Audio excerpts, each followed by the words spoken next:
আলিশা মারা গেছে 3 দিন হলো সড়ক দুর্ঘটনায়। কিন্তু ঠিক রাত 12:47 মীরার ফোনে একটা মেসেজ এলো। প্রেরক আলিশা। মীরা ভেবেছিল কেউ মজা করছে, কিন্তু মেসেজটা বাজানোর পর তার মুখ থেকে শব্দই বের হলো না।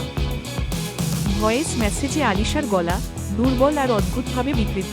সে বলল, মীরা প্লিজ লেকে যাস না, ও ওখানেই আছে, ও এখন আমাকেও পেতে চায়। লেক, ওই লেকেই তো ওরা ছেলেবেলায় গিয়েছিল।